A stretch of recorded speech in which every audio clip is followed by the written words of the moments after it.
Olá a todos, eu sou a Luísa, eu sou estudante do curso de pós-graduação em Ecologia, Teoria, Aplicação e Valores. Esse trabalho foi desenvolvido por mim, pela Aline, pela Ana, pelo Ivan e pela Lorena. Nós fizemos ele no âmbito da disciplina de Introdução à Ciência Cidadã, onde todos são estudantes da pós-graduação, sendo que temos alguns da pós-graduação em evolução.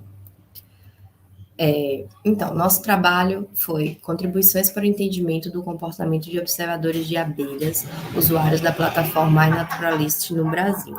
Nós tentamos entender o comportamento dos usuários da plataforma que observam abelhas e sua dinâmica, né? Ao decorrer do tempo que eles estão dentro da plataforma. Nós sabemos que o iNaturalist é uma importante ferramenta para a popularização da ciência cidadã e a integração de diferentes públicos, né? Então, a metodologia utilizada foi a seguinte: nós coletamos uma amostra de 3.127 usuários do iNaturalist, observadores de abelhas no Brasil. Aí fizemos o tratamento desses dados, porque nós coletamos informações como sexo, número de dias na plataforma, número de observações, número de espécies, e a partir daí nós trabalhamos, né? Fizemos análises estatísticas desses dados, fizemos a inferência e aplicamos também uma correlação de Pearson.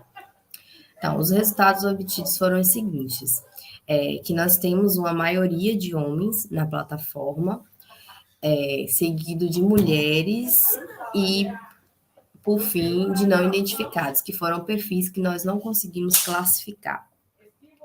O nível de contribuição dos usuários com observações igual ou maior que duas observações foi de 96%, sendo que nessa maioria foram homens, seguido de mulheres e atrás de não identificadas. Nesta etapa, nós excluímos os participantes que contribuíram com apenas uma observação. Também observamos que os homens são os que mais contribuem na plataforma, eles também possuem o maior número de identificações e seguido, mais uma vez, de mulheres não identificadas. O número de observações apresentou uma correlação positiva com o número de espécies. Do total de observações dos usuários avaliados, 2% dessas observações foi do grupo Apoida, né? Então, nós conseguimos entender o perfil desse usuário do iNaturalist e nós concluímos que a maioria são homens. Verificamos na literatura que realmente existe uma dominância por parte desses homens no voluntariado de pesquisas e projetos, tanto na ciência cidadã como em outros. Também concluímos que, em geral, a contribuição diária ela não é grande, mas quando você vê o recorte do tempo, nós começamos a analisar a partir de 2012 até 2022, nós temos usuários que estão há 10 anos na plataforma, existe uma permanência, mas o número de contribuições é baixo. Isso pode ser por eventos, pode ser justificado por eventos específicos associados a essas observações, ou até mesmo por falta de equipamento ou tempo, né? Eu queria agradecer a todos, agradecer à Rede Brasileira de Ciência Cidadã pela oportunidade, agradecer às professoras Blandina e Judite, que foram nossas professoras de introdução à ciência cidadã e que nos direcionaram nessa jornada, né? Muito obrigada a todos, e aqui eu encerro minha apresentação. Gente, boa tarde. Ei, Luísa, bom, parabéns pelo trabalho. Vocês estão me ouvindo? Sim. Não, né? A minha dúvida é igual você apontou muito bem aí, a gente tem esse lamentável viés aí na ciência, né? O que eu queria que você confirmasse você acha que no grupo de abelhas aí que você estudou, esse viés ele é especialmente acentuado em relação a outros grupos biológicos, da fauna ou da flora, enfim? ou se segue exatamente mais ou menos uma mesma tendência. Tipo, se sua pesquisa tivesse sido com manta, se tivesse sido com fungo, você acha que esse viés seria diferente, para mais ou para menos, alguma coisa nesse sentido? Olha, com base na quantidade de usuários que a gente classificou, eu acredito que, independente dos grupos, confirmaria. A participação de homens seria maior, com base no número de usuários que a gente conseguiu classificar. Ótimo, obrigado.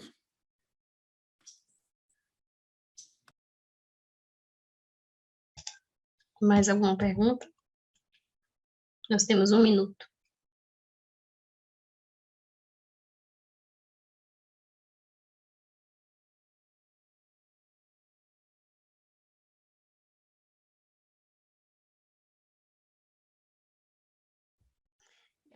Eu tenho uma pergunta bem rápida, Beatriz, Luísa Beatriz, sobre o quão acessível estavam os dados do lado iNaturalist. Você conseguiu baixar esses dados facilmente? Vocês tiveram que fazer um esforço amostral mais, assim, vamos dizer, manual, né? Tipo, para olhar as informações e preenchendo a planilha. Não, a coleta desses dados é bem simples, até quem não tem uma conta no iNaturalist consegue. Você pega o perfil, abre, tem lá a descrição pela foto, principalmente pelas fotos a gente conseguiu distinguir, né, separar, classificar, aliás, homens, mulheres, como eu mencionei, os que a gente não conseguiram colocar dentro de um grupo, né, de um gênero, mas é bem acessível, bem fácil esses dados que a gente pegou, né? O número de observações, número de identificações e os dias na plataforma, porque eles nos dão a data de entrada do usuário e o último acesso. Foi por aí que a gente conseguiu fazer essa análise. Excelente. E vocês estão pensando em publicar o trabalho? Estamos sim, estamos trabalhando nisso. Massa. Parabéns, excelente. Nós temos mais alguns poucos segundos. A segunda apresentação vai ser do Mariel Acácio, com peixes com potencial para pesca. Ups, botei o cronômetro aqui. Potencial para pesca esportiva no Baixo Rio Roosevelt, sudoeste da Amazônia, Brasil. Vou compartilhar aqui minha tela. Peço que vocês confirmem mais uma vez se o som está saindo certinho. Olá, eu me chamo Mariel Acácio. Hoje eu irei apresentar o trabalho Peixes com Potencial para Pesca Esportiva no Baixo Rio Roosevelt, sudoeste da Amazônia, Brasil. A região amazônica, ela possui uma imensa diversidade de peixes continentais, sendo que destas, mais de 100 espécies são de interesse dos pescadores esportivos, tornando o Brasil um dos principais destinos para a prática dessa atividade. Os rios de água preta e clara são os mais procurados, principalmente por conta de espécies do gênero Cicla, conhecido popularmente como tucunaré. Com isso, o rio Roosevelt ele tem movimentado o ecoturismo e atraído turistas de diversas localidades do mundo. Estudos revelam que esse rio ele é tanto importante nos processos reprodutivos, como também na rota migratória de diversas espécies de peixe. Com isso, o objetivo desse trabalho ele é fornecer informações sobre as espécies de peixes que apresentam potencial para a atividade de pesca esportiva, e com isso gerar subsídios para a criação de políticas públicas e medidas de proteção e conservação da biodiversidade. A área de estudo escolhida, ela compreende um trecho do Baixo Rio Roosevelt, que vai desde a Cachoeira Galinha até a Corredeira Panelas, onde apresenta longos trechos de planícies inundáveis e trechos encachoeirados. Os peixes eles foram capturados com auxílios de redes de espera, com esforço contínuo de 24 horas revisado a cada 6 horas. Em seguida, esses peixes foram identificados e mensurados dados de comprimento, massa corporal e sexagem dos indivíduos. Para determinar quais grupos taxonômicos foram os mais representativos, foi construída uma tabela onde as espécies foram distribuídas de acordo com os valores de riqueza por ordem e família dos peixes. E, por fim, foi definido quais períodos do ciclo hidrológico as espécies foram mais frequentes. Como resultados, a gente elaborou uma lista com um total de 17 espécies que foram selecionadas, né, nas quais elas apresentaram esse potencial para a pesca esportiva. A principal ordem foi a Carassiformes, né, onde ela apresentou uma riqueza de 10 espécies, seguida por Eupercaria e Siluriformes. Aqui a gente tem um quadro onde mostra as 17 espécies de peixes. Esses que estão marcados em vermelho, eles ocorreram nas 4 estações do ciclo hidrológico, porém, as estações de seca e vazante foram as mais propícias para a pesca de peixes com potencial para essa atividade esportiva. Dentre os ciclídeos neotropicais, as espécies do gênero Cicla, elas estão entre as de maior tamanho, podendo alcançar até 1 metro de comprimento. Esses animais, eles são predadores de topo de cadeia. Geralmente, eles costumam atacar as iscas de forma bem agressiva e eles lutam intensamente assim que fisgados. Então, esse tipo de comportamento atrai muito os turistas, né, para a prática da pesca esportiva, principalmente na região amazônica. As espécies Practocéfalos hemiolopteros, Pseudoplatystoma tigrindo e hidrólicos escomberoides, elas são frequentemente encontradas em listas de pesca esportiva das pousadas distribuídas na Amazônia. Contudo, há uma extrema necessidade de pesquisas que foquem, né, não só em áreas do Rio Negro, que são as áreas mais estudadas da Amazônia, mas em outros rios que apresentam esses altos potencial para a pesca esportiva. A bacia amazônica, ela apresenta uma sazonalidade em relação ao seu regime hidrológico, conhecido como pulso de inundação. Esse pulso, ele promove variações nas características físicas e químicas dos ambientes aquáticos. E essas mudanças, elas podem ser determinantes na estrutura da fauna de peixes. Foi o que aconteceu com o rio Roosevelt, né, onde os peixes selecionados para pesca esportiva, eles foram muito mais abundantes na vazante e na seca, sendo o período mais propício para a pesca esportiva. Eu gostaria de agradecer ao Laboratório de Ictiologia e Ordenamento Pesqueiro do Vale do Rio Madeira, da Universidade Federal do Amazonas, à CAPES, ao CNPq, à FAPEAM, à Rede Ciência Cidadana para a Amazônia e o Programa de Pesquisa em Biodiversidade. Aqui estão algumas das referências que eu usei e obrigado a todos. Excelente. Parabéns, Mariel. Eu vou para aqui o compartilhamento e nós temos 5 minutos para perguntas. Quem gostaria de começar?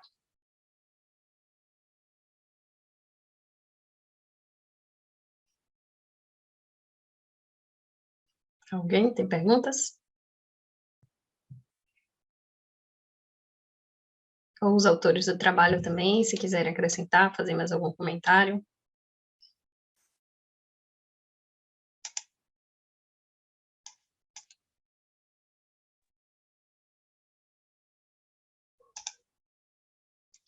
Tem uma pergunta aqui no chat, eu vou falar aqui, é da Bianca, ela tá falando, parabéns pelo trabalho. Gostaria de saber em qual contexto assim, a Rede Ciência Cidadã se insere no seu trabalho. Grata.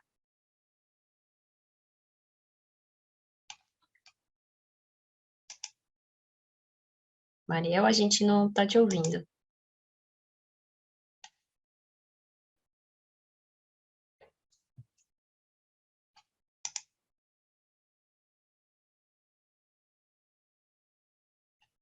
Mariel? Ah, tá com problema no áudio. Se você quiser digitar aqui, eu posso ler e compartilhar com o pessoal.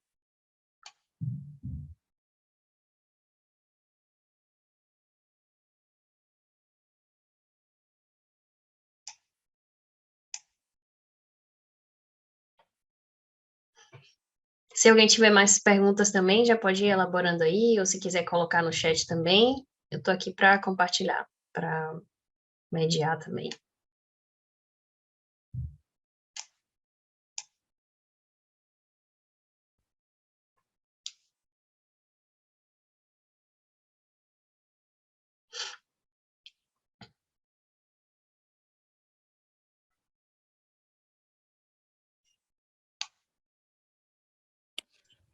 Bom, acho que vou perguntar então. Como sempre, parabéns mais uma vez pelo trabalho. Normalmente, quando a maioria dos trabalhos que utilizam as abelhas, eles utilizam um determinado protocolo para coletar alguns dados. Nesse teu trabalho, também foi possível utilizar um determinado protocolo? E se sim, se foste tu que elaboraste esse protocolo, ou como é que foi esta coleta?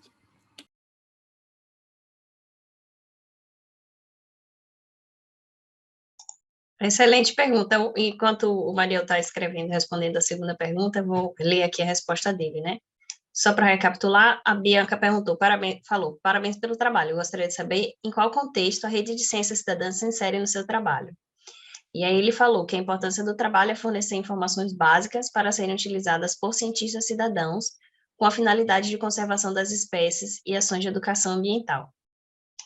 O que eu vou fazer um acréscimo aqui, né, tem tudo a ver também com a Rede Brasileira de Ciência Cidadã, né, já que a gente pensa a ciência cidadã não somente como uma abordagem para a coleta de dados, né, mas também de ir além da coleta de dados, visando formulação de políticas públicas, a conservação das espécies, etc.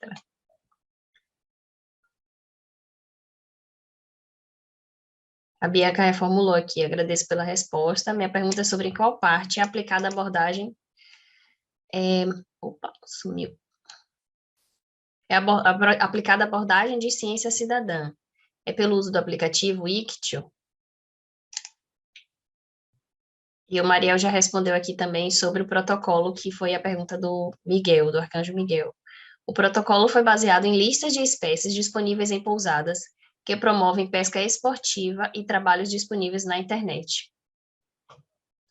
Você teria como descrever rapidinho, Mariel, como é o protocolo? Nós temos mais alguns segundos.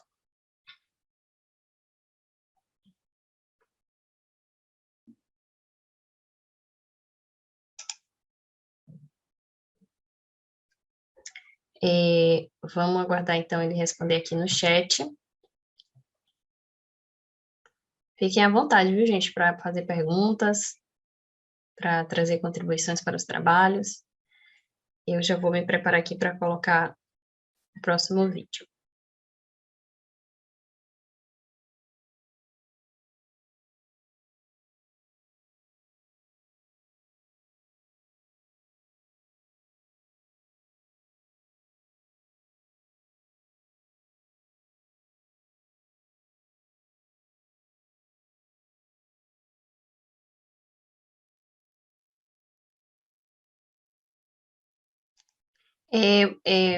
Maria, você pode responder a pergunta aí no chat, para quem fez, aí pode conferir, porque a gente vai começar a próxima apresentação, que o tempo aqui já acabou.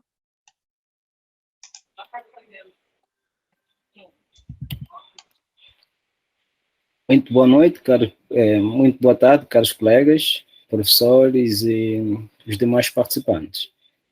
Eu chamo-me Arcanjo Miguel Jamo Antônio, sou estudante da Unicamp, do programa Multimodalidade de Ensino de Ciências e Matemática. Hoje eu trago-vos o tema intitulado Estado da Arte de Pesquisa de Ciência Cidadã com abelhas como foco. Este é um recorte de uma pesquisa de mestrado, não é? Que comecei no ano 2021, ou melhor, terminei o ano 2021, e teve como orientador o professor Roberto Greco, na qual aparece neste trabalho como coautor. Mas por que eu trago essa temática? Se nós pensamos na transição da concepção de ciência amadora para a ciência cidadã, existem 4 elementos que catapultaram esta mesma transição. O primeiro está relacionado à inserção da ciência cidadã nas ciências abertas. Conforme vocês sabem, a ciência aberta aparece como um termo guarda-chuva, né, que engloba várias áreas. Dentre estas áreas, nós temos a ciência cidadã. Outro aspecto crucial também foi a disponibilidade e a difusão de novos meios técnicos. Se nós pensarmos, por exemplo, na existência dos dispositivos móveis, nós podemos ver que eles possibilitaram e facilitaram a angariação de maior quantidade de dados em menor tempo, não é?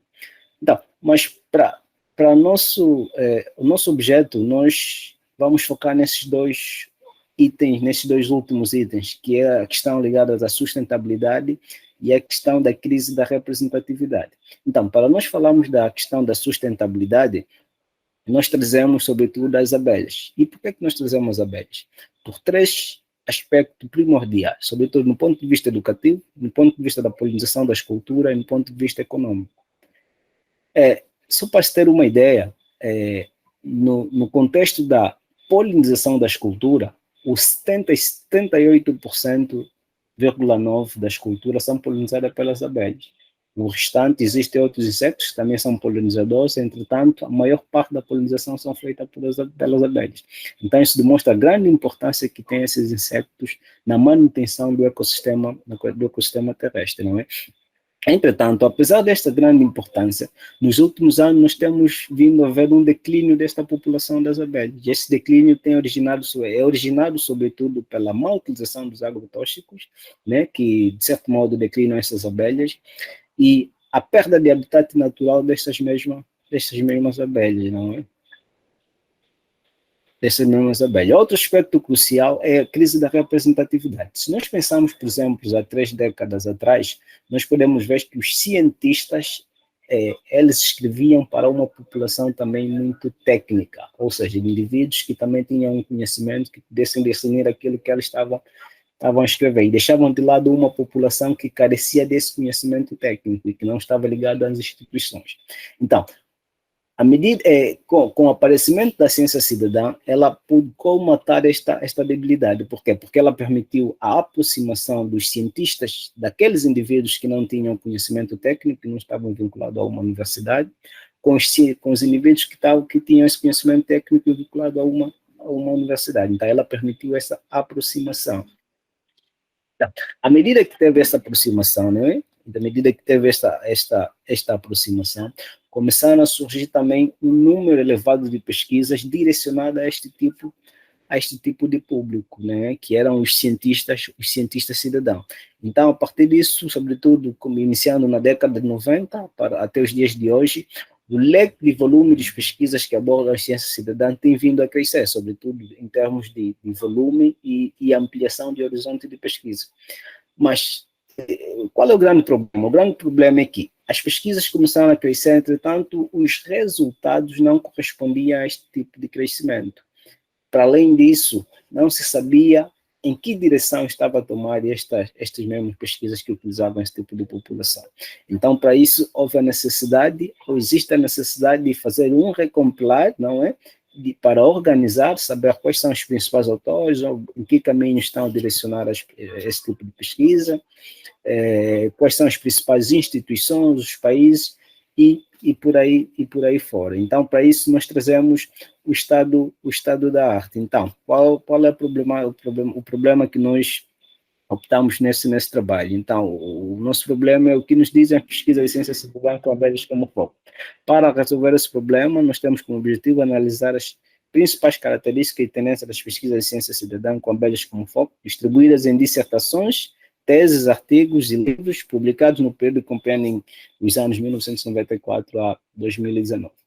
Bom, em função do tempo, nós aqui abordamos nada mais que os artigos e deixamos outros documentos para quem tiver interesse e procurar a tese. Então, as bases de dados que nós utilizamos para o nosso compilar são essas 3, conforme vocês podem ver, e aí nós tivemos 4 etapas para desenvolver essa pesquisa, e na última etapa nós ficamos com 26 documentos. Dentre esses 26 documentos, 22 deles eram artigos. Aqui tem alguns indicadores que nos possibilitaram desenvolver os artigos. Conforme vocês podem ver aqui, 84% dos documentos que nós coletamos são artigos científicos, conforme vocês podem ver aqui. Os principais autores que têm vindo a publicar, nós temos o Phillips, com um total de 7,69%. Os países que mais publicaram é a Inglaterra, a seguir vem os Estados Unidos. Na coautoria nós temos James Deal, com um total de 2%, diferente dos 1% dos outros autores. No contexto da distribuição anual, nós temos o ano 2017, sendo o ano que mais foi publicado pesquisas com esta temática, não é? E depois também temos o ano 2019, em segundo lugar, com um total de 18,18%. No contexto da tipologia de projeto que vindo a se desenvolver, os projetos contributivos, não é? São os que mais têm sido desenvolvidos pelos pesquisadores, e a seguir, com um total de 77,9%, e a seguir vem os projetos colaborativos, que representam um total de 13%. Outro, no contexto das palavras-chave utilizadas, nós temos a ciência cidadã, que é a palavra mais utilizada, e depois também temos o BIS, que é a segunda palavra mais utilizada. Para melhor informações destes resultados, eu aconselho-vos a procurar a tese de mestrado que está mais completa. Aqui nós temos as nossas conclusões e as referências. Agradeço e até aqui é o nosso trabalho.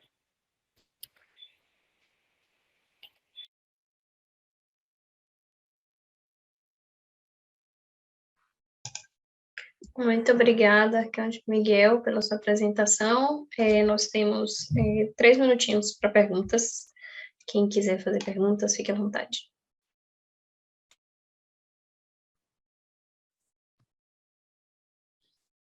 E Arcanjo, parabéns pelo trabalho, bacana demais. A minha dúvida me chamou a atenção que você fez um recorte temporal de 94, eu acho, né, para cá, e de certa forma é uma data que, salvo engano, coincide mais ou menos ali com aqueles trabalhos lá do Irving, do Boone, lá de consolidar o termo, né, em si. Não definição, que eu acho que até hoje não tem uma definição, né, precisa.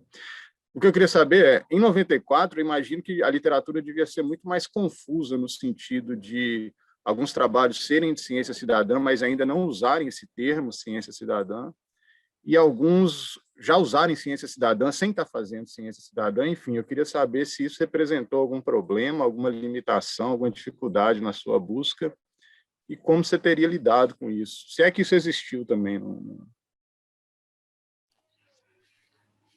agradeço pela pergunta. Na verdade, o recorte temporal foi em função do termo citizen science, quizás ciência cidadã em português, ela também surge um pouquinho mais em frente.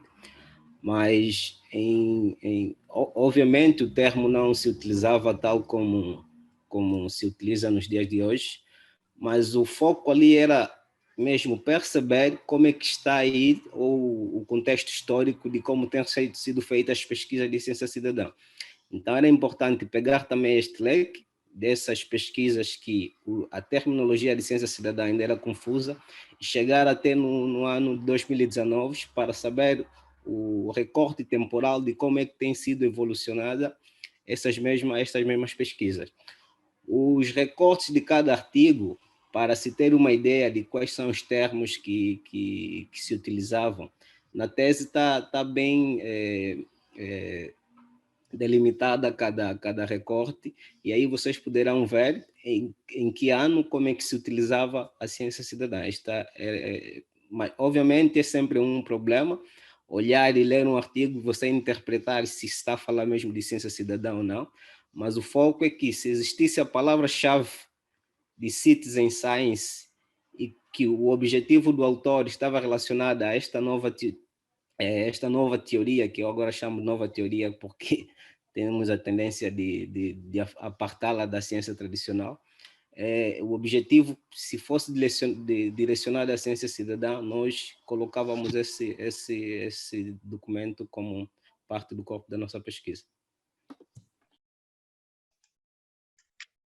Obrigada pela pergunta, tanto pela pergunta do João, como pela resposta do Arcanjo Miguel. O tempo da apresentação para perguntas acabou, mas vocês podem também fazer perguntas no chat. Eu vou colocar aqui a próxima apresentação, que é do Ramon, da Fernanda. Opa. O vídeo sumiu aqui, só um segundinho.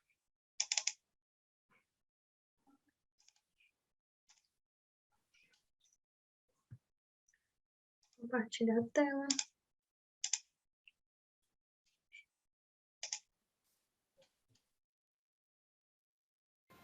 Eu me chamo Fernanda Beatriz do Nascimento, e irei apresentar para vocês o trabalho intitulado Efeitos da Pandemia no Padrão de Comportamento dos Usuários da plataforma Inaturalist. Esse trabalho foi desenvolvido junto com os meus colegas de mestrado, Ramon Silva de Oliveira e Cleodon Teodósio da Silva, durante a disciplina de Ciência Cidadã com a professora Band Viana. Eu sou aluna do mestrado, sou mestranda em Ecologia, no programa de Ecologia, Teoria, Aplicação e Valores, na Universidade Federal da Bahia. A ciência cidadã é uma prática que envolve a parceria de cientistas com voluntários para responder perguntas científicas. E, por proporcionar um espaço democrático, a ciência cidadã ela inclui diferentes perfis de participação e de participantes nas diferentes etapas de um projeto de pesquisa, que vão desde a elaboração, concepção do projeto, com ajuda com hipóteses, com ideias, temas, a coleta e classificação de dados. Bonney conclui que se o campo da ciência cidadã contribui verdadeiramente para a democratização da ciência, então ela deve se esforçar para atingir uma gama mais ampla de públicos e participantes. É por isso que a inclusão, em termos de participação dos voluntários no projeto, é uma parte central da ciência cidadã e deve ser examinada ao longo de diferentes eixos, como sexo, etnia, socioeconômico, sociocultural, localização, nível educacional, e também deve se analisar como esses eixos se relacionam entre si. O recrutamento de participantes é, portanto, essencial para o sucesso de projetos de ciência cidadã, e baixos níveis de recrutamento ou declínio na participação pode levar à cessação de projetos. E os projetos de ciência cidadã online, eles ampliaram as opções de acesso à ciência e possibilitaram novas formas de participação nesses projetos, e na pesquisa científica no geral, já que você não necessariamente tem que estar numa mesma área, na mesma região, para participar de um projeto daquele local. A plataforma Naturalist é uma das maiores plataformas de ciência cidadã online para naturalista, hospedando aproximadamente 50 milhões de observações verificáveis de 300 mil espécies por 1.370.000 usuários em maio de 2022. E, no entanto, pouco se tem estudos, pouco se tem dados sobre o padrão de participação desses usuários da plataforma. E compreender a participação desses usuários nos projetos de pesquisa pode aumentar o sucesso desses projetos em termos de envolvimento, já que você vai entender as razões por que esses usuários estão na plataforma, também entender quais são as limitações deles, quais são as dúvidas que eles têm, os problemas, e isso facilita uma maior comunicação. Nesse trabalho foi feita uma análise da rede de praticantes da ciência cidadã na plataforma Naturalist, usando uma abordagem combinada de análise de perfil, descrição, que é o que eles colocavam no perfil deles, se falavam as razões pelo qual estavam, se falavam a profissão, sexo, número de observações, data de início e data da última atividade. O objetivo foi compreender o padrão de comportamento dos observadores brasileiros de Apoida, usuários da plataforma Naturalist durante a pandemia, em particular para responder às seguintes perguntas. Houve mudança no comportamento padrão no padrão de recrutamento por sexo, abandono da plataforma e recrutamento pela autoinscrição dos usuários durante o período da pandemia de Covid-19 comparado aos anos anteriores, e esse comportamento variou de acordo com o sexo do observador ao longo dos anos. Então, de metodologia, a gente utiliza uma amostragem de 3.127 usuários da plataforma Naturalist, observadores de abelhas da família Apoida, superfamília Apoida. Foi feita uma comparação entre os observadores do número de observações, número de espécies, número de identificações, o sexo, se é masculino, feminino ou não identificado, e o tempo de atividade na plataforma. Foram também analisados os usuários pela autodescrição, categorizando em fotógrafos. Isso inclui fotógrafos amadores ou profissionais, profissionais da área de ciências biológicas, como biólogos, agrônomos, ecólogos, engenheiros ambientais, profissionais de outras áreas, que podem ser profissionais de qualquer outra área que não seja ciências naturais, não profissionais, que em sua maioria são estudantes do ensino médio ou do ensino superior, e sem resposta, que são aqueles que não colocaram nenhuma descrição. Dos 3.127 perfis analisados, 69% foram usuários que não se autodescreveram nos perfis, 14% foram de não profissionais, sendo 108 estudantes, os estudantes, no caso, são a maioria dos não profissionais. Profissionais das áreas de ciências naturais, foi 13%, 2% de fotógrafos e 2% de profissionais de outras áreas. Quanto ao sexo, 60% eram do sexo masculino e 40% feminino, e 226 não declararam o sexo. Com relação à permanência dos observadores de abelha na plataforma, por sexo no intervalo entre 2008 e 2022, observamos que a atividade dos usuários do sexo masculino aumentou entre os anos de 2019 e 2022, com um leve decréscimo em 2021. Para o sexo feminino, o ano com maior número de observações foi 2020, embora tenhamos observado uma oscilação considerável entre 2019 e 2021. Já enquanto ao recrutamento, houve aumento exponencial no período de 2019 a 2021, com o pico de atividade em 2020 para o sexo feminino. Esse número variou entre as categorias de análise, sendo que a maior proporção de recrutamento, 45%, no início da pandemia ocorreu na categoria dos observadores sem autodescrição, NA, enquanto que o recrutamento de observadores das demais categorias profissionais foi aumentando durante o período pandêmico, com destaque para os não profissionais, 45%, e profissionais da área de ciências naturais, 46%. Isso durante o período da pandemia de 2020, 2021 e 2022. As variações no comportamento dos observadores de abelha na plataforma, durante o período pandêmico, podem ser explicadas pelos longos períodos de isolamento. Outro fator foi o êxito para regiões mais afastadas, como cidades menores e até mesmo zonas rurais, já que você consegue observar melhor abelhas em uma zona rural, porque não tem tanta iluminação urbana, não tem tanta interferência, e também consegue fotografar mais. Esse balanço afetou de forma diferente as categorias profissionais e os homens e as mulheres. Em relação ao sexo, observamos que, de modo geral, a maioria dos observadores de apoio, usuários da iNaturalist, eram homens. A dominância de um voluntariado masculino também já foi reportada em outros estudos sobre ciência cidadã, mostrando que esse grupo possui, em sua maioria, homens brancos, mais velhos, com acesso à educação e interesse por ciência. Aqui estão as referências utilizadas nos slides e no trabalho, e eu agradeço por assistir.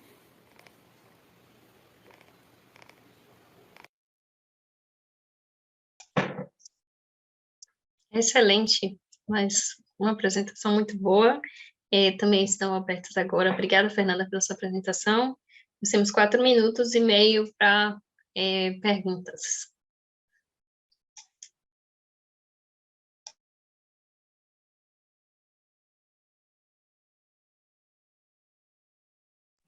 Eu não sei se deu para pegar no início, mas da minha apresentação, que eu falo um pouco sobre o trabalho, mas ele também foi realizado durante a disciplina de Ciência Cidadã com a professora Blandina Viana, da Universidade Federal da Bahia, que é a mesma disciplina da Luísa, que apresentou o vídeo há pouco tempo.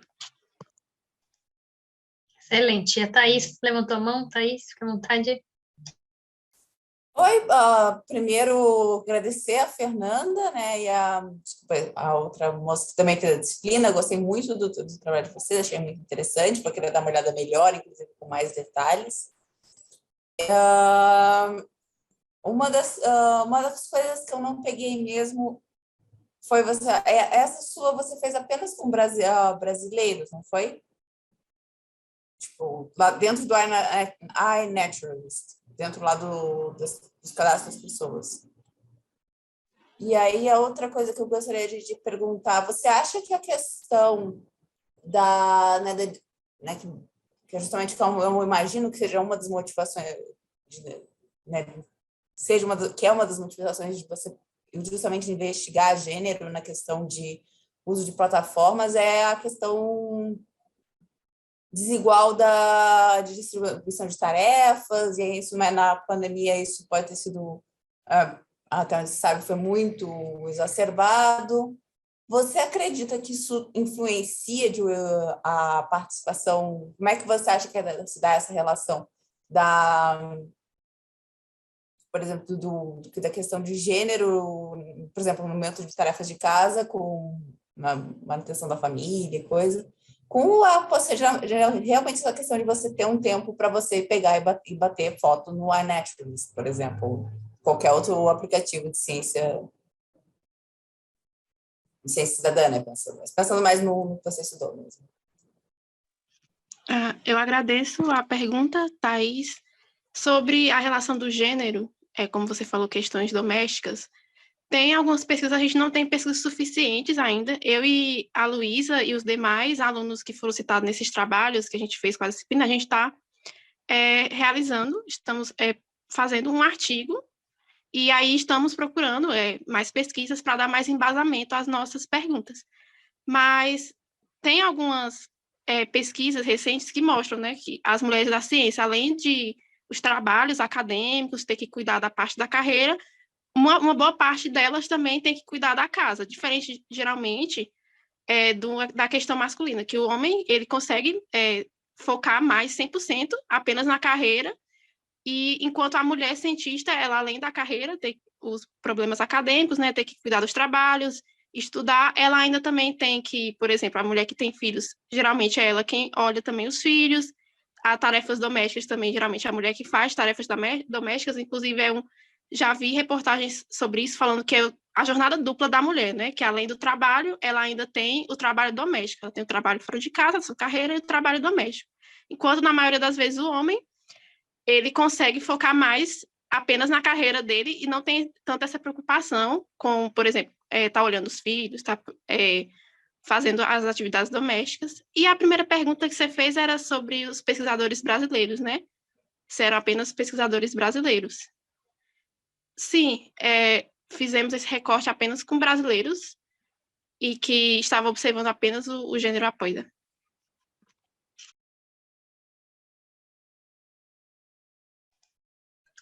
Nós temos mais alguns segundos. Se alguém tiver uma pergunta bem rápida, acho que dá tempo.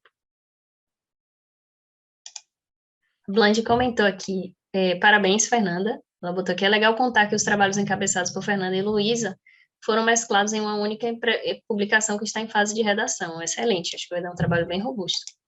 Parabéns. Alguém tinha aberto a câmera, acho que foi o João Vitor. Me perdi aqui. Infelizmente, o tempo acabou, mas eu vou fazer o seguinte, pode colocar a pergunta no chat, que a Fernanda está aí também, ela pode responder. Por enquanto, eu vou exibir a próxima apresentação aqui.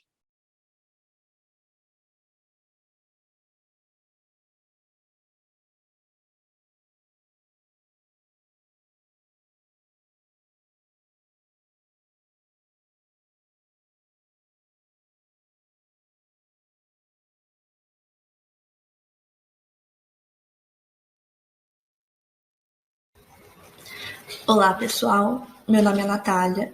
Eu sou bolsista do Ecologia e Saúde, Ciência Cidadã para Monitoramento da Dengue, que é um projeto de extensão desenvolvido na Universidade Federal da Integração Latino-Americana. E hoje eu vou contar um pouquinho para vocês sobre quais são os nossos objetivos e as atividades que a gente vem desenvolvendo no projeto. O Ecologia e Saúde foi criado com o propósito de promover a conscientização da população sobre as herboviroses, especialmente sobre a dengue, que tem grande importância aqui no estado do Paraná, principalmente no município de Foz do Iguaçu, onde se situam os campi da UNILA. E em vista do grande número de casos que são notificados todos os anos dessa doença aqui no município, a gente percebe a necessidade de que a população conheça o ciclo de transmissão da doença, conheça a ecologia do mosquito e saiba como identificar esse inseto e os hábitats que são favoráveis para a proliferação dele, para que assim elas possam entender até mesmo o seu próprio papel no combate da transmissão dessa doença. O projeto apoia a utilização do Mosquito Habitat Mapper, que é um protocolo desenvolvido pelo programa GLOBE, que traz métodos de identificação de hábitats de mosquito e coleta de dados, utilizando a ciência cidadã, e pode ser utilizado por crianças. E, além disso, a gente também pretende promover a formação de professores de ensino fundamental 2, para a aplicação desses protocolos em sala de aula junto das crianças. Então, para isso, a gente tenta se colocar no lugar dos professores e tentar prever quais são as dificuldades que eles podem encontrar ao longo do desenvolvimento dessas atividades com as crianças. Então, a gente vem realizando vários experimentos, como, por exemplo, a construção de armadilhas mosquitéricas, que servem para o monitoramento das populações de mosquitos. E, ao longo do processo de construção dessas armadilhas pela nossa equipe, a gente encontrou várias dificuldades, a gente formulou várias perguntas, que provavelmente os alunos e os professores também teriam enquanto estivessem desenvolvendo essas atividades. Então, isso é muito importante porque a gente pode antecipar essas dúvidas e esses obstáculos e entregar para os professores esses problemas já solucionados de antemão, para que eles possam realizar essas atividades com as crianças da forma mais didática possível. Essa armadilha que eu trouxe a foto aqui para vocês foi construída pela nossa equipe, foi instalada em um dos campi da UNILA, em Foz do Iguaçu, e a gente continua construindo e cada vez buscando mais soluções e novas estratégias para poder fornecer esse material o mais otimizado possível. E todos esses experimentos, essas atividades que a gente realiza, além dos outros materiais que são produzidos pela nossa equipe, pelos voluntários, pelos bolsistas e outros projetos que atuam em conjunto com a Ecologia e Saúde, são disponibilizados nas nossas plataformas virtuais, que são o nosso site, ecologiaesaude.com, e o nosso Instagram, @ecologiaesaúde.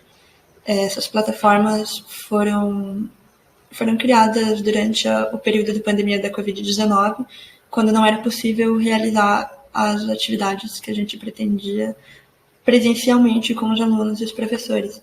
Então, essa foi uma estratégia que a gente encontrou para promover a divulgação científica relacionada às arboviroses, à ecologia do mosquito, e também divulgar atividades voltadas para o ensino de crianças sobre essas arboviroses. E vocês podem conferir esses materiais nessas plataformas, se vocês quiserem conhecer melhor o nosso projeto. Aqui eu trouxe um pedacinho da nossa equipe construindo as armadilhas. E eu espero que vocês tenham gostado. Obrigada pela atenção. Até mais.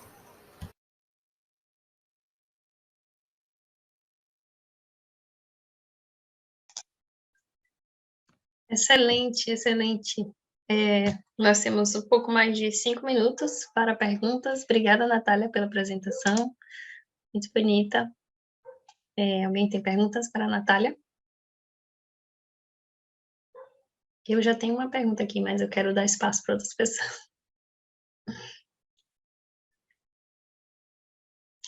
Então, enquanto o pessoal está pensando aí nas perguntas, Natália, eu fiquei curiosa para saber se vocês... não sei se, na verdade, eu não captei direito essa informação. Vocês estão pensando em possíveis dúvidas que as pessoas podem ter, no caso, para sanar antecipadamente essas dúvidas, mas vocês pensaram também em perguntar, talvez, às pessoas que tipo de dificuldades elas teriam? Vocês pensam em fazer isso? Então, no dia que eu gravei a apresentação e quando eu submeti o nosso projeto aqui para o Congresso, a gente ainda não tinha feito nenhuma atividade presencial com as crianças no decorrência da pandemia e tudo mais. Desde 2020, o trabalho que vem sendo feito é nas redes sociais e no site e construção de planos de aula. Mas no último sábado, a gente teve a oportunidade de, pela primeira vez, se reunir com crianças da comunidade numa estação cultural aqui de Foz do Iguaçu e aplicar esse protocolo GLOBE que eu comentei na apresentação de mapeamento de hábitats de mosquito com as crianças que fazem atividades nessa estação cultural. E a ideia é que os professores usem esse protocolo, mas a gente sabe que não é tão simples, né? Você passar as instruções e trabalhar com criança sempre tem várias dificuldades, tem que testar para saber se vai funcionar, né? Então, para a gente construir um plano de aula baseado nesse protocolo, a gente fez essa atividade, a gente pretende fazer mais ainda, esse foi o nosso primeiro teste. E foi bem legal, as crianças participaram bastante, mas a gente percebeu várias questões de organização. Tem muito barulho, tá dando para entender bem? Várias questões de organização em relação, por exemplo, intervalo para as crianças conseguirem dispersar um pouco e depois voltar para o foco, e a questão também do próprio uso do aplicativo, que precisa de um celular, então precisa dividir as crianças em grupos com monitores para cada um poder instruir elas e fornecer esse aparelho para elas utilizarem.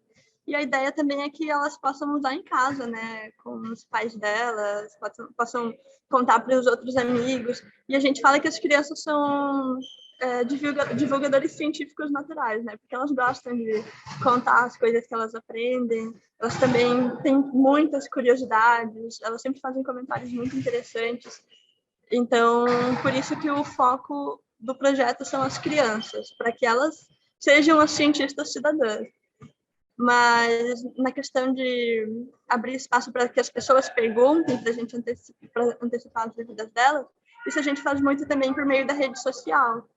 Então, a gente tem um quadro no nosso Instagram que é o Arthur Responde, que o Arthur é essa capivara que apareceu ali no final, que é o mascote do projeto, e a gente busca dúvidas que as pessoas têm ou comentários que elas fizeram em alguma rede social, por exemplo, no Twitter, em relação ao mosquito da dengue. Aí a pessoa faz um comentário, sabe, que não condiz com a biologia do mosquito ou alguma dúvida que a pessoa tem, uma dúvida comum, e a gente a gente cria um post respondendo aquela dúvida, que provavelmente é a dúvida de muitas pessoas.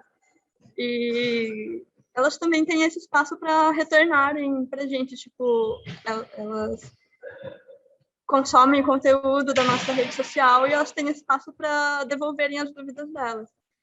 Então, não sei se respondi essa pergunta, mas é isso. Respondeu sim, excelente. E que bacana, né? Que é um projeto que estava funcionando de um jeito e agora, depois da pandemia, iniciou, né? Umas atividades mais, assim, presenciais. Nós ainda temos alguns segundos, dá tempo para mais perguntas. Pelo menos mais uma pergunta, com certeza.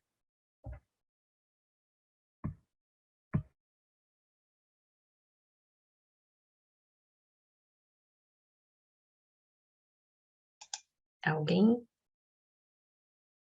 Natália, você quer acrescentar alguma coisa relacionada ao projeto? O que eu queria acrescentar era sobre a nossa atividade mesmo, que não teve como falar na apresentação, porque ela já estava planejada, mas ainda não tinha acontecido. Então, como o tempo era curto e poderia acontecer algum imprevisto e a atividade não aconteceu, eu achei melhor não falar, mas agora já incluí aí na resposta da sua pergunta, então era isso mesmo. Tá certo. Muito obrigada, Natália. Parabéns também pelo projeto, né? Parabéns a todos que apresentaram até agora. Eu vou exibir mais um vídeo e aí a gente vai ter o tempo também de discussão.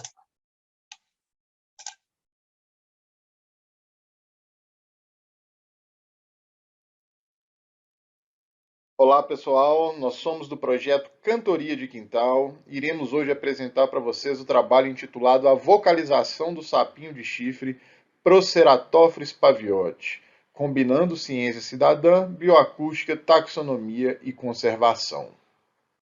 Pois bem, minha gente, então, especificamente no campo da zoologia, iniciativas de ciência cidadã têm atuado e têm contribuído com temas bastante caros à conservação, como monitoramento de espécie ameaçada, detecção de espécies invasoras, estudos taxonômicos, estudos de distribuição geográfica e para detecção de declínios populacionais.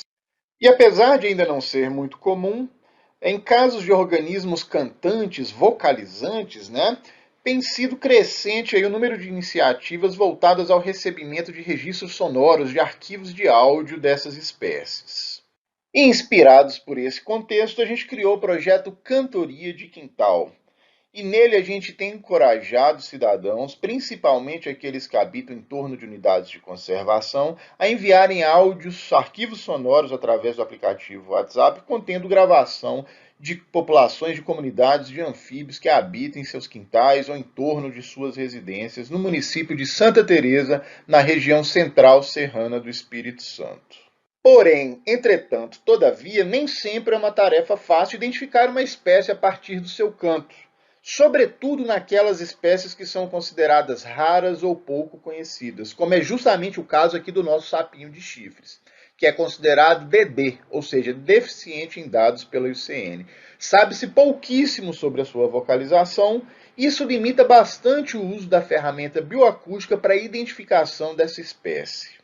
Então, diante dessa dificuldade e lacuna de conhecimento, nós, do projeto Cantoria de Quintal, nos propusemos a tentar localizar e gravar novas populações do sapinho de chifre, para assim podermos redescrever de forma mais satisfatória seu canto de anúncio e fazendo jus àquela máxima de que é necessário conhecer para melhor proteger uma espécie, a gente pretende, assim, contribuir para a conservação do sapinho de chifre. E, para tanto, nós analisamos um total de 34 cantos, sendo que 11 desses foram gravados e enviados por 2 cientistas cidadãs, utilizando seus respectivos aparelhos celulares, e 23 deles foram gravados por nós no quintal de uma família de colaboradores durante uma visita de engajamento. E nós utilizamos um gravador do tipo Tascam DR40.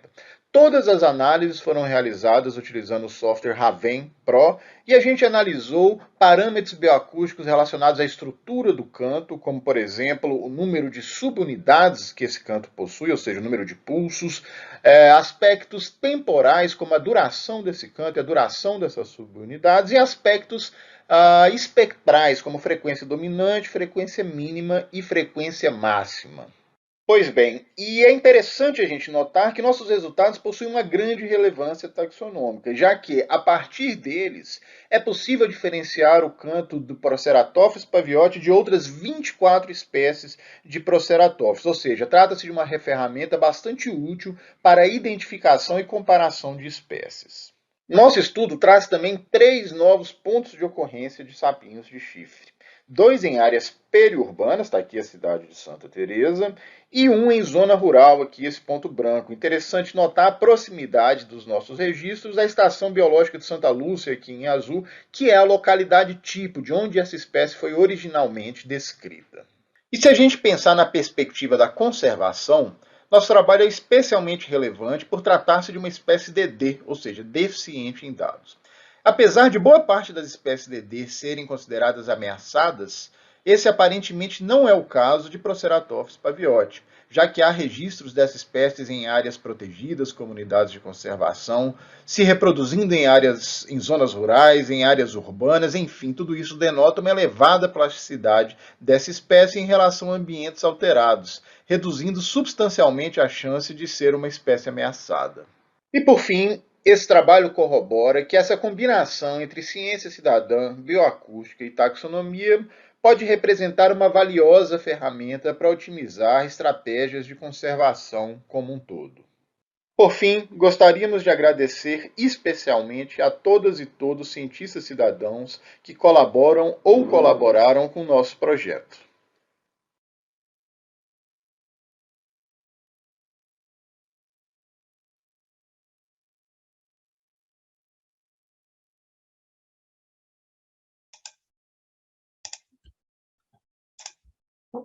Excelente.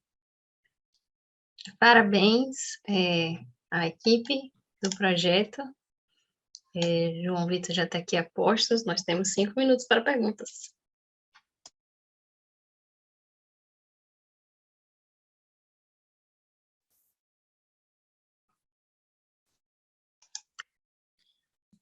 Mas já que ninguém perguntou nada, eu vou aproveitar para fazer uma errata aqui. Pode eu falei fazer, fica à que vontade. muitas espécies consideradas DD são consideradas ameaçadas. Não, elas não são consideradas ameaçadas, elas são consideradas potencialmente ameaçadas. Obrigada, João, pela correção. A Thaís levantou a mão. Eu tenho uma pergunta também, mas eu vou dando espaço aí para a audiência. Bom, primeiro eu vou agradecer a apresentação, excelente, super interessante, não é nada da minha área, mas muito legal. Uma coisa que eu queria te perguntar, você comentou que o pessoal gravou com os próprios aparelhos, né, Ciências Cidadãos, e quando vocês fizeram as visitas, né, de divulgação, vocês gravaram com um Tascam. Na hora das análises, vocês tiveram dificuldade de analisar o material por causa de serem, por causa da gravação ser originada de gravações diferentes, né? Eu imagino que tenha propriedade, talvez tenha alguma propriedade que dificulte, né, justamente essa análise, algo diferente entre os gravadores. Obrigado pela pergunta, Thaís. Sim, a gente teve dificuldade. Obviamente, com o aparelho mais adequado, a gravação sai mais limpa, é mais fácil a gente trabalhar com ela, mas isso ainda é um pouco experimental. Eu ouso dizer que a maior dificuldade que a gente teve não foi pelo viés do equipamento, talvez tenha sido pela distância, porque uma coisa é a gente estar lá, né, trabalha, somos herpetólogos, trabalhamos com sapo, a gente grava o bicho de perto, e outra coisa é a gente conversar com o cientista cidadão, de, olha, gente, não precisa manipular o bicho, não cheguem perto, não quero ninguém indo para um brejo à noite e tal. Se der para escutar da sua varanda, você só vira seu celular para lá, que a gente vai ouvir a cantoria e para a gente é suficiente. Então, por causa da distância, eu acho que a gravação chega um pouco mais comprometida. Respondi? Eu acho. Não, respondeu isso. Nossa, Eu tenho uma pergunta, mas eu não consigo levantar a mão. Fique à vontade. Por ser um organismo, assim, bastante que pessoas têm nojo, né? Muitas vezes de pegar e de manipular e de chegar perto. Acredito que deve ter sido um pouco difícil de engajar as pessoas, né? Para entrar nesse programa, nesse projeto e conseguir, né? Parcerias e talvez mais pessoas, né? Como que foi esse processo? Eu queria saber se teve algum tutorial, assim, se falar, não, pode pegar, que não tem problema. Como que foi esse processo? Obrigado pela pergunta. Não tenha dúvida, isso aí talvez seja a parte mais complicada, né? Só um ponto que é interessante em relação a essa coisa da relação das pessoas com os bichos, de ter asco, muitas vezes. Interessante que o nosso público ele é majoritariamente rural, né? Então, são pessoas que já convivem, de certa forma, com esses bichos em seus quintais, então eles têm uma outra percepção. Ainda assim, tem muito essa questão do nojo. O que a gente fez, né, tentando fazer uma tabelinha da sua pergunta, com a da Paola aí, a gente sempre tem um bate-papo inicial, um material didático falando da importância desses bichos, tanto para o equilíbrio do meio ambiente como um todo, quanto diretamente para a vida daquela família, enfim, de ser controlador de praga, controlador de vetores de doença, enfim. Ou seja, a gente agrega o mínimo de valor, então as pessoas já mudam um pouco a visão em relação às criaturas. E em relação ao engajamento, mais do que essa coisa de serem criaturas que as pessoas têm nojo, nosso desafio maior é que esse trabalho surgiu, ele foi idealizado e surgiu no âmbito da pandemia, né? Então, era difícil a gente ter esse corpo a corpo com as pessoas. Então, o que a gente fazia era, de certa forma, educação ambiental, divulgação. A gente foi na rádio. Santa Teresa é uma cidade pequena, né? Que é um bom laboratório para esse tipo de projeto. Fomos na rádio, escrevemos para o jornalzinho da cidade, fizemos banners, feiras de ciência, enfim. Estamos começando um desafio novo agora, que é entrar em sala de aula também, para conversar com o pessoal. Então, o engajamento está sendo desafiador e está sendo aos poucos, assim. Não sei se eu consegui responder pretensiosamente a pergunta das duas pessoas. Excelentes perguntas, excelente projeto. O tempo acabou aqui também, mas eu tenho uma notícia que eu acho que vai ser interessante para a nossa dinâmica aqui. Infelizmente, um dos projetos não enviou o vídeo, não vai apresentar aqui hoje, então eu já vou exibir a última apresentação. Assim, eu acho que depois dessa última apresentação aqui, eu acho que a gente pode abrir o espaço, né, nosso tempo até 6 horas, para as pessoas fazerem perguntas que porventura chegaram depois e que não deu tempo para fazer antes, e a gente pode ter um espaço de diálogo aqui até o final da nossa programação dessa sala. O que é que vocês acham? Acham legal? Perfeito. Massa. Obrigada, João. Adorei seu projeto também. Ops. Deixa eu compartilhar a tela.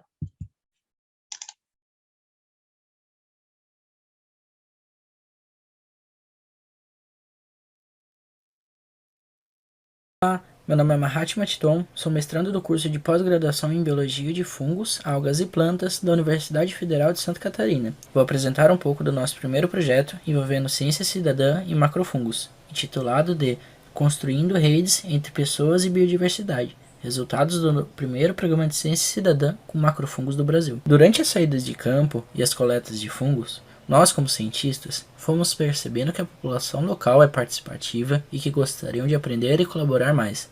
Até então, não haviam projetos ou trabalhos nacionais de como proceder.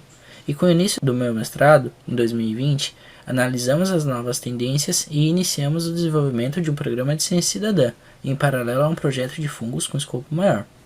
Assim, poderíamos unir o reconhecimento dos fungos e o apoio à conservação, que ainda estão em fase incipientes no Brasil. Tudo isso com a participação da comunidade local. Todo esse programa aconteceu com foco em ambientes críticos e frágeis da nossa Mata Atlântica, como, por exemplo, as matas nebulares de Santa Catarina. São ambientes que estão acima de 700 metros acima do nível do mar e correlacionam com as montanhas da Serra do Mar, Serra Geral, Serra da Mantiqueira, são ecossistemas importantes para a regulagem e abastecimento de água das regiões e planícies adjacentes. Vale ressaltar que diversas espécies já foram descritas como específicas desses ambientes e estão ameaçadas na lista vermelha da IUCN, como por exemplo, Fomitipora nubícola e Antródia neotrópica. A metodologia do projeto se baseou em inventariar os macrofungos de norte a sul do estado de Santa Catarina durante 14 meses, principalmente em regiões de altitude. Além das coletas realizadas pelos pesquisadores, foram convidados a participar do programa de ciência cidadã e a registrar os fungos os moradores, trabalhadores e pessoas com acesso frequente às áreas visitadas. Os pesquisadores realizaram os registros dos fungos de forma tradicional, coletando-os em campo, preservando e armazenando em ambientes adequados. Por outro lado, os colaboradores registraram os fungos através de um aplicativo de celular, que foi desenvolvido pelo nosso grupo para esse propósito. Os dados obtidos foram vinculados a uma base de dados e utilizados para auxílio nas identificações das espécies, gêneros, por especialistas. As unidades de conservações melhores representadas foram utilizadas para análises estatísticas exploratórias. Como resultados, temos que 32 voluntários participaram do programa de ciência cidadã. Dentre eles, guias de turismo, geólogos, docentes, brigadistas, estudantes, entre outras profissões. Foram registrados no período do programa 290 fungos no total, sendo 65 de gêneros diferentes. Os pesquisadores registraram 1.520 fungos, sendo mais de 90 gêneros diferentes. Porém, para comparação dos dados, nas áreas de intersecção ao mapa amarelo aqui do lado, que inclui RPPN Portal das Nascentes, Parque Nacional de São Joaquim e Reserva de São Francisco, foram utilizados 526 espécimes por parte dos pesquisadores e 268 espécimes por parte dos voluntários. Ao lado esquerdo, é possível observar que os colaboradores registraram em maior quantidade fungos que possuem em sua ecologia maior durabilidade dos basidiomas, como por exemplo, Pycnoporus, Schizophilum, Ganoderma e Trametes. Entre os mais registrados pelos pesquisadores está a Chilaria, com 19 coletas, seguida de Minocate, 14 coletas, e Nerdictyopus, 12. Com tudo isso, foram observados mais de 250 espécimes em troncos ou galhos caídos, 142 espécimes em serrapilheira, 58 espécimes em algum tipo de bambu, 4 espécimes em entomopatógenos e 11 espécimes em meio-abriófitas. Foram 119 gêneros registrados, sendo que 54 foram observados exclusivamente pelos especialistas e 28 exclusivamente pelos colaboradores, e 37 por ambos. Ou seja, os voluntários contribuíram com o registro de 65 gêneros, e 23% foram de gêneros exclusivamente registrados por eles. Muitas espécies que foram registradas no espaço e no tempo podem ser raras, desconhecidas e que precisam passar por um processo de identificação, conhecimento e popularização. E através desses e outros levantamentos, é possível que essas espécies se tornem indicadores ambientais e sejam monitoradas pelos próprios colaboradores locais. Com isso, todos acabam fazendo parte do processo de criação do conhecimento, formando assim um ciclo colaborativo que envolve a sociedade, a universidade e a conservação. O programa de ciência cidadã se mostrou significativamente contributivo, tornou os fungos mais conhecidos, tanto pela comunidade quanto pelos pesquisadores, e gerou dados com alto potencial de utilização. E por fim, quero agradecer a colaboração de cada voluntário e pesquisador parceiro. Os órgãos de fomento, a FAPESC, CNPq, UFSC e todo o pessoal do laboratório do Micolab UF, e o grupo de pesquisa Madifunga.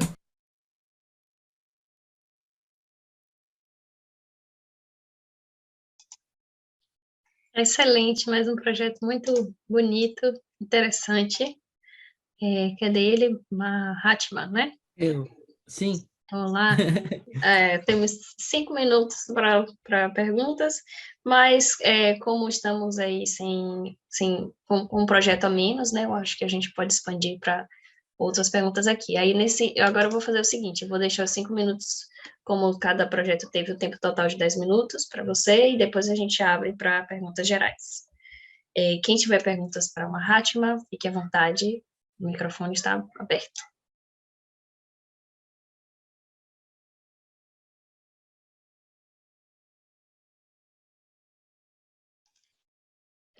Enquanto ninguém faz perguntas, eu vou perguntar aqui, Mahatma, eu fiquei curiosa para saber se vocês, com os dados, né, que vocês sintetizaram, super interessante, eu adorei essa comparação também que vocês fizeram, mas se vocês compartilharam esses resultados com os voluntários que participaram do projeto. Aí, deixa eu abrir o microfone. Então, sim, na verdade, o aplicativo de celular, né, que eu disponibilizei, tem todos os registros, né, para eles verificarem as fotos, as imagens, e além disso, os colaboradores, eles participaram com a construção desse projetinho aqui que a gente mandou para o resumo do workshop. Então, todo mundo se envolveu, porque a gente tem um grupo no WhatsApp, né, com todos os colaboradores, e a gente tenta manter bem participativo, né, tudo que a gente tem de resultado, tem de espécie que a gente identificou, a gente já manda para eles na hora, então a construção até desses resultados eles participaram. Excelente, parabéns. Mais alguém tem perguntas? Se não quiser abrir o microfone, pode digitar aqui no chat também, que eu estou à disposição para falar.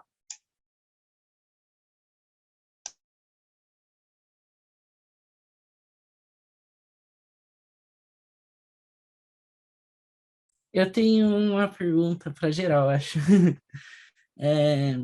Eu andei um pouco lendo, né, sobre algumas teorias e tal, e muitos artigos as pessoas tratam quem participa do programa de ciência cidadã como voluntário, e outros falam que são colaboradores, né? Então eu sempre tive essa pergunta assim na minha cabeça: o que será que as pessoas preferem? Qual que é o certo, né? Da gente falar, são voluntários, são colaboradores, ou tanto faz? Não sei, o que vocês acham? A Thaís levantou a mão, eu também gostaria de fazer um comentário sobre isso, mas, obviamente, a prioridade é de vocês. Acho que, então, a questão de como é que chamar de voluntário, colaborador, depende muito do projeto, né? Porque tem projeto que é ciência cidadã, inclusive, que não é 100% voluntário, no sentido de que as pessoas têm alguma recompensa, né? Tipo, ganha... Que em outros países isso é mais comum também. Ganha vale alguma coisa, tem compensação por algum gasto que teve, tipo, de transporte, de comida. E mesmo a questão de chamar de ciência cidadã, ciência participativa, às vezes, né? Acho que vai ter até uma discussão mais para frente no evento. Tipo, é super complicada. Eu lembro que eu fiquei até chocada quando eu descobri que tem muita gente que não gosta, principalmente nos Estados Unidos, de ciência cidadã, do termo citizen science. Porque como eles estão nos Estados Unidos e não são cidadãos de lá, eles se sentem excluídos. Tipo, é um problema que, assim, tipo, no Brasil a gente não pensa muito, porque a gente não vai deixar de pensar, visitante, estrangeiro, tipo, ele é cidadão, tipo, cidadão do mundo, cidadão de algum lugar, não é problema se ele não é cidadão deste país. Mas, tipo, em outros lugares isso tem um estigma bem pesado, e aí o pessoal não gosta do termo cidadão, assim, cidadão. É isso.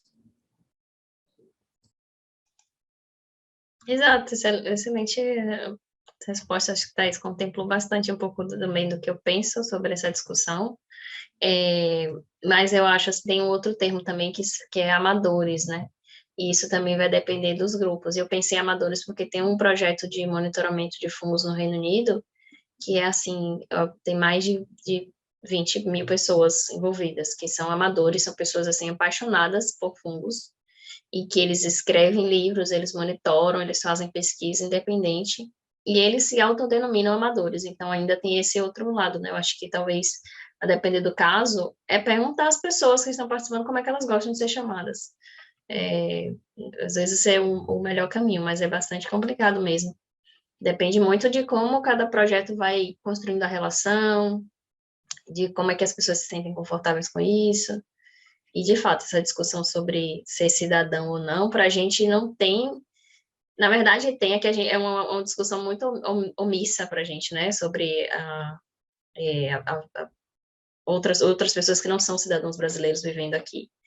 Mas Estados Unidos, Europa, isso é bem pesado, assim, tipo, você não é cidadão daqui. Então, isso já tem uma outra conotação.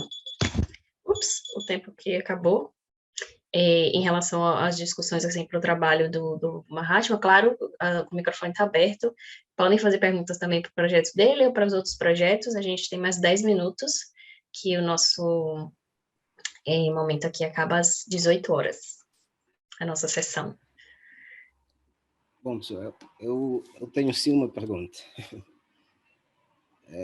Na verdade, como eu não estou linkado a nenhum grupo de pesquisa de ciência cidadã, então fico com muita dúvida e não consigo, às vezes, discutir com as pessoas.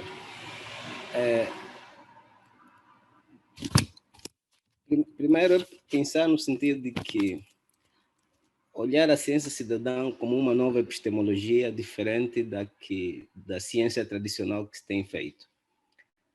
E o grande dilema é como nós podemos identificar quando é que nós estamos em um projeto direcionado só à ciência cidadã, que pode ser lido como um projeto de ciência cidadã, e quando é que essa investigação não podemos não dizer assim que é uma pesquisa das academias. Não sei se consigo me fazer entender. Porque tem vezes, por exemplo, nós utilizamos cientistas cidadãos para ajudarem na coleta de dados. E vamos considerar isso como um projeto de ciência cidadã ou é uma pesquisa de uma academia tradicional? Eu tenho esta dúvida que, às vezes, tu chegas numa determinada banca e te pergunta, esse é projeto de ciência cidadã? Isso não é? Então, eu fico com essa dúvida aqui a rebater. Não sei se vocês poderiam me ajudar.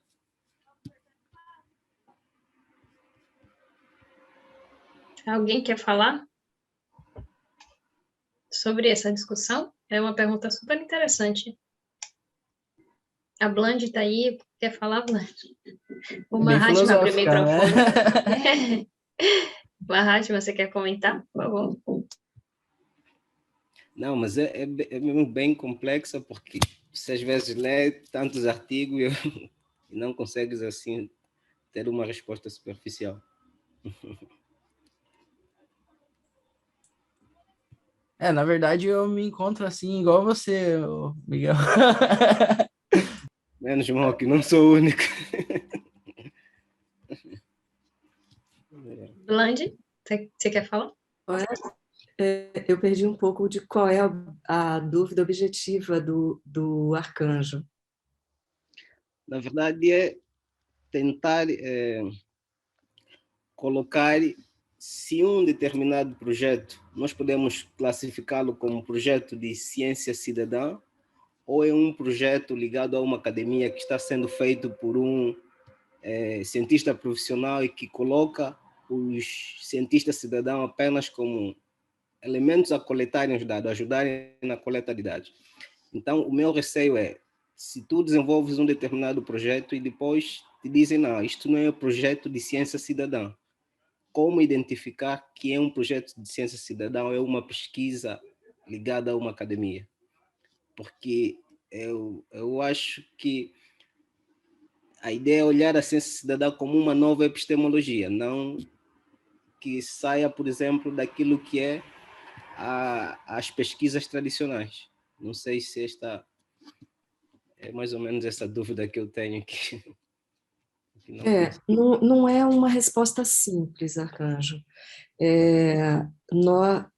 A perspectiva é que a ciência cidadã passe a ocupar um espaço, né, de uma nova forma de produção de conhecimento, uma nova epistemologia, né, uma nova epistemologia que consiga integrar, né, não no sentido de incorporação, mas de integração, diferentes saberes, né?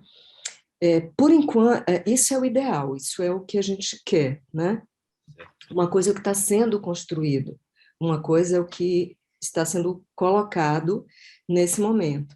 E nesse momento, nós temos um conceito abrangente de ciência cidadã, na qual diferentes tipologias convivem dentro desse espaço, onde o que se tem em comum é a parceria entre cientistas formais, digamos assim, acadêmicos, e não formais, né, que podem ser denominados de diferentes nomes, pessoas que a gente poderia chamar de interessados em ciência, mas podem ser amadores, cientistas cidadãos, etc., depende muito do campo, né, do campo da pesquisa em que ele está situado. Então, nesse sentido, existem assimetrias. Então, essas assimetrias, tem projetos que são projetos propostos dentro do âmbito da academia, né, e que onde o cidadão ele participa coletando dados, né, e tem projetos que são projetos totalmente construídos de forma bidirecional, né, entre os setores da sociedade e os acadêmicos, que são projetos co-criados.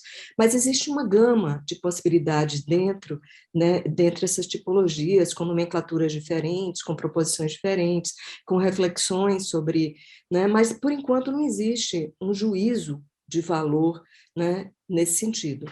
O que a gente pode dizer é que a ciência cidadã ela resulta disso, dessa interação, né, entre setores da sociedade, né, e os acadêmicos, rumo, né, à construção de uma nova forma de produção de conhecimento.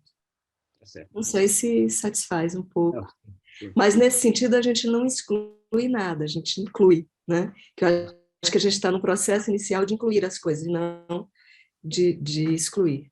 Porque eu pensava, por exemplo, na perspectiva de, sobretudo, olharmos pelo conhecimento local, porque eu penso assim, por exemplo, se haver uma intervenção e buscar-se, por exemplo, a partir dessa intervenção, os dados que resultam dessa intervenção, eu pensaria numa perspectiva de uma pesquisa, não sei, de um profissional ligado a isso, mas se, por exemplo, olharmos para um conhecimento local, em que são os indivíduos que trazem esse conhecimento, eu fazia essa distinção de ciência cidadã e coisa, por isso é que eu ficava tão complexo aqui, mas agradeço, professor, eu acho que ajudou. Intervalos mediados, porque ciências locais, né, o cidadão também coloca, né, parte do seu conhecimento. Certo. Né? Tá bem, agradeço, professor. Alguém quer fazer mais algum comentário? Excelente discussão, excelente pergunta e excelente resposta também aqui da Bland, né? Comentário. É difícil, né? Chegar numa zona assim, uma coisa que seja única, né? Para definir ciência cidadã, são várias nuances aí que nunca tem uma coisa só que explica tudo. Mas, enfim, mais alguém quer comentar alguma coisa? Quer colocar alguma coisa? A gente tem mais alguns minutinhos, 1 minuto e meio. Se não, eu vou aproveitar, então, para parabenizar todas as apresentações, todos os projetos que foram exibidos aqui. Parabéns a todos que trouxeram, que submeteram ao trabalho, foram projetos muito interessantes e bastante diversos, particularmente e acredito todo mundo aqui fica muito feliz de ver que a ciência cidadã está crescendo no Brasil, com uma diversidade riquíssima de iniciativas, de abordagens, de temas e de pessoas também envolvidas. Agora, na nossa programação, a gente tem o game, não é isso? Deixa eu só checar aqui. Isso, o Quiz Game, vocês podem acessar o link para entrar na sala a partir da plataforma Even 3. Eu espero que vocês estejam curtindo o evento e que a gente aprenda ainda mais. Muito obrigada e uma boa noite a todos. Entendi.